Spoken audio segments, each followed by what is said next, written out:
Welcome to Invest. We're talking about investing, finance, and professional development. It's my last meeting today, as of recording time of 4:09 p.m. on Eastern Time on June 8th on Wednesday. The overall market, I would say, is kind of a mixed bag at the moment. I would say across the board. We're relatively down, about like 1.5% across the spectrum on both Dow Jones, S&P, Nasdaq, and Russell.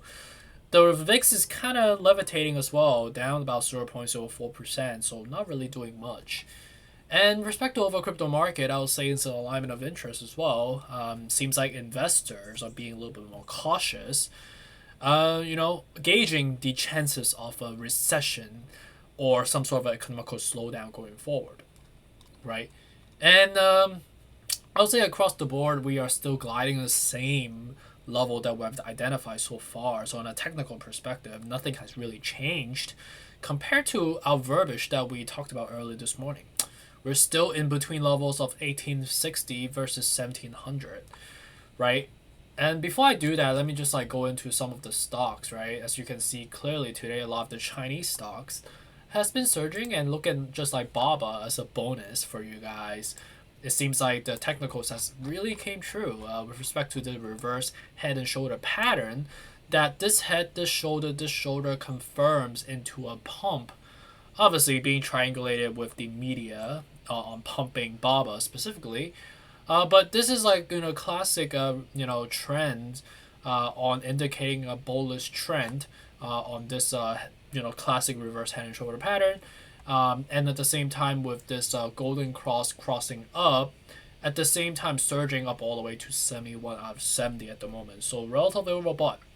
So the tactical next step would be maybe taking more of a short position, or keep holding for a long term if you believe in BABA as a stock fundamentally, which I firmly do because of the business model is relatively comparable to Amazon, obviously, but the valuation and the technical aspects of the stock is nowhere in comparison, right? So it's trading still in a huge discount despite this run up about 15% today.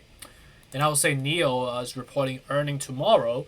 So, but in terms of the technicals,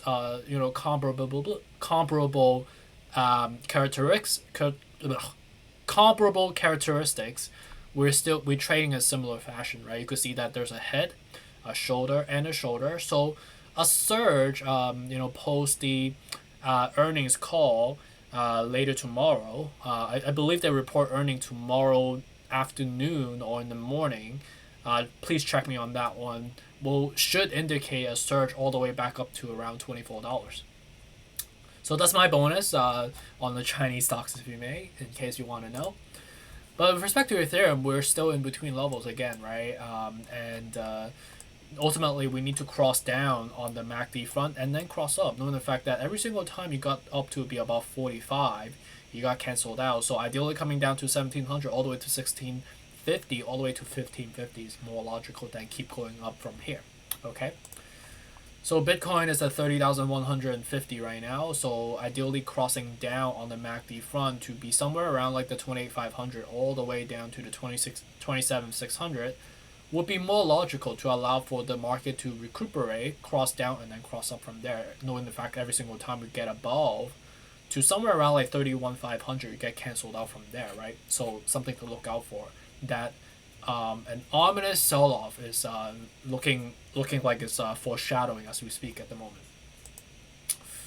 Ethereum Classic's down about 1.4%. I would say in similar fashions. Like as you cross down, you form a death cross at 42 out of 70. So buying somewhere around just a hair below 20 would be much more logical than buying at current level. Like 20 all the way to like 1850 from here. Dogecoin down about 1.26%, anywhere from basically the high 7s all the way to the low 7s. Will be the good frames to DCA. Cardano, I would say anywhere from like 50 cents below would be logical to DCA from here. Just to quickly go over Solana as well, we're basically lingering on around the current level, which is a resistance level, right? But I think breaking down to 35 would be very likely, knowing the fact that you need to cross down and cross up from there. XRP down about 3% so far at 40 cents, right? Anywhere from basically, I would say as we get closer to 35, would be more logical than buying the current level at 40 cents. We're just trading on the flat numbers right now. Polkadot's at $9. So as we get closer to like the high 8s all the way to the low 8s would be more logical. Algorand's up about 1.4%. I would say like as we get closer to 30 cents from here would be more logical. We need to cross down and cross up again, right? Just like all the other coins as well. Shiba Inu, as you get closer to the low 900s, right? So as you break 1,000, 900 to 850 logical DCA from the current setup. You need to cross down and cross up, right?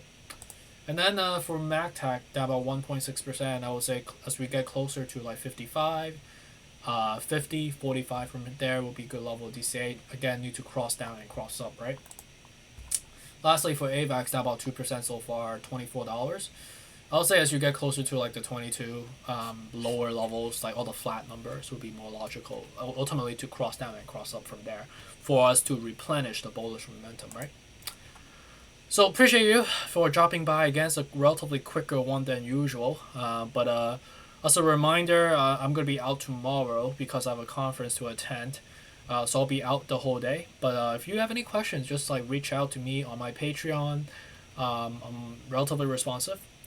And let me know if you have questions. Okay? Take care.